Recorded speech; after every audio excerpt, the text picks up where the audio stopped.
se sentent à l'abri et ils se disent qu'il ne suffirait pas de grand-chose pour perdre ce qu'ils ont construit pour eux et pour leurs enfants.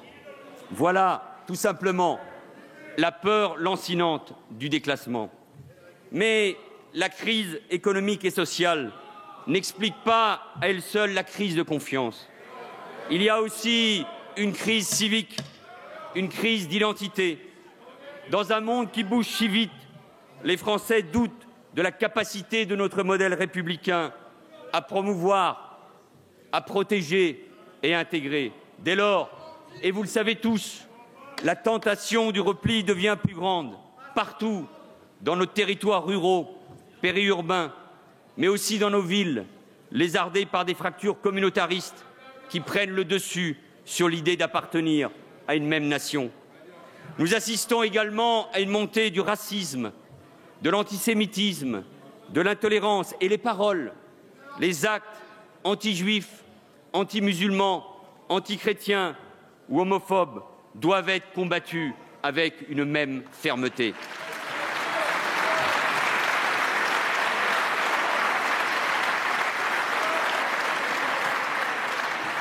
Notre société est traversée par la violence. Il y a la menace terroriste qui s'est globalisée et qui pèse sur nos démocraties et donc sur la France. Il y a surtout la violence du quotidien. Ce phénomène n'est pas nouveau. Les atteintes aux personnes sont en progression continue depuis plus de 30 ans. Le phénomène inédit, c'est que la délinquance se déplace vers des territoires. Je pense aux villes moyennes, aux villages, qui jusqu'à présent avaient le sentiment d'être épargnés. Nos quartiers populaires sont gangrénés par ce fléau que sont les trafics de drogue. Ils abîment une part de notre jeunesse et pour fructifier, tentent d'imposer un autre ordre que celui de la République. L'augmentation des cambriolages depuis 5 ans, est majoritairement responsable de la hausse du sentiment d'insécurité.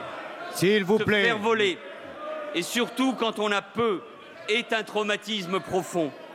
Il y a enfin toutes ces incivilités, ces défis, ces bravades contestant l'autorité et qui pourrissent la vie des gens. Tout cela joue sur le moral de nos concitoyens. Pas depuis 6 mois, pas depuis 2 ans, depuis des années. Et chacun y a sa part de responsabilité. Voilà la vérité. Et le pire collectivement serait de fermer les yeux.